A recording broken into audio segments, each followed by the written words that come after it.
Welcome to Introductions to Dungeons and Dragons. I wanted to put together a little PowerPoint presentation to help reduce the learning curve for you guys as this is your first time playing. So we'll go over dice sets and character sheets today.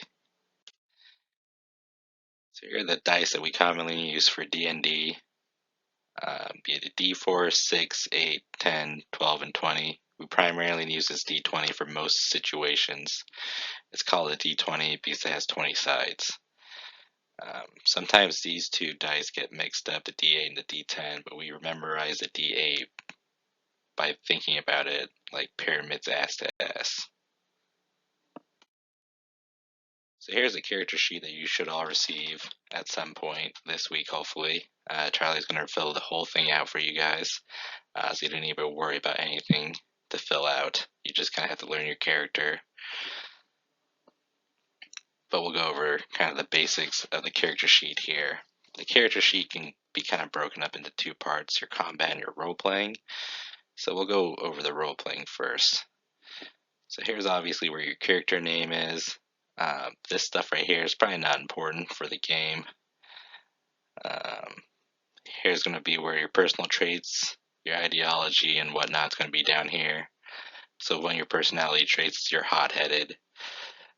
That's kind of how you want to play your character in the game, be a little short-tempered and whatnot. So that'll be kind of important to read. So here's your attributes over here. So I mentioned that Charlie is rolling everyone's stats for their characters. So basically he'll roll a d20, and whatever it lands on will be the number for your attribute for that stat. So a d10 or a 10 is average. Anything below a 10 is below average. Anything above a 10 is above average. So this specific character here has above average charisma, but below average strength. So he's kind of weak, but he's very charismatic. And this is kind of important because if we run into a situation where we're trying to schmooze a guard to get past him, we would want to send in the person with the most charisma. So we'll look at the character sheets, see who has the most charisma, and send them in for that encounter. So languages, the languages you'll know will be down here.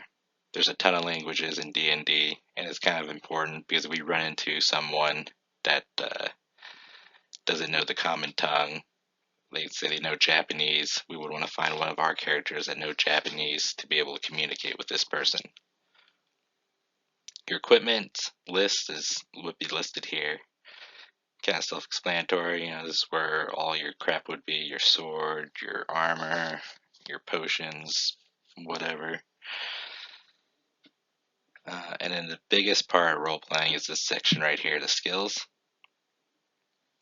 So every action in D&D kind of requires you to roll, whether or not to decide whether it fails or succeeds. So let's say these are modifiers that you would add to your D20. So you'd roll your D20, add the modifier, and that would determine if you fail or succeed based on what the DM kind of thinks. So for example, let's say you ask the DM, like, I want to climb this tree. He'll say, roll an athletics check, probably. So you'll roll your D20, you'll add your modifier. Here's -1, so he's not very athletic. And then based on that, Charlie will decide whether or not you fail or succeed. The higher the number, the more likely you're going to succeed. The lower the number, you're more likely to fail. If you roll a 1, that's a critical failure, in which case he'll probably say that your character fell out of the tree and broke his legs or something. Kind of one more example to hammer this home. If you're in a bar and you want to pickpocket someone, he would say, roll for sleight of hand. You'll roll your d20, you add your +5. +5 is pretty good in this case, so most likely it's probably going to succeed. But yeah, that's that section. So now on to combat. So these two kind of go into combat, but it's not really important to know right now. We'll just kind of cross that bridge when we get there.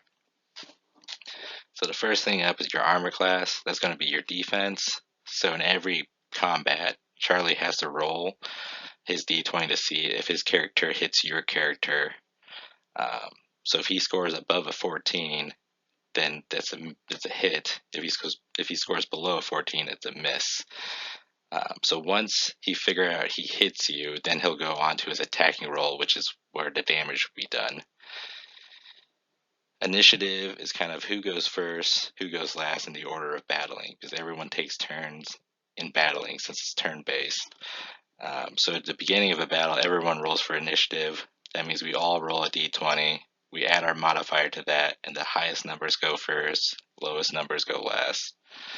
Foot speed, that's just kind of self-explanatory. That's how far you can move at per one turn. Hit points is your life. These two sections are probably not important right now. And then these two sections kind of goes into how your character attacks, how he combats. But Charlie is working on a different type of more simplified version of these two charts to kind of help you guys move quicker through combat. So it should be more streamlined. So I won't go over these too much since he's going to build you guys some that will make it easier. But I think that's all I have for this. If you guys have any other questions, please reach out to me. Thanks.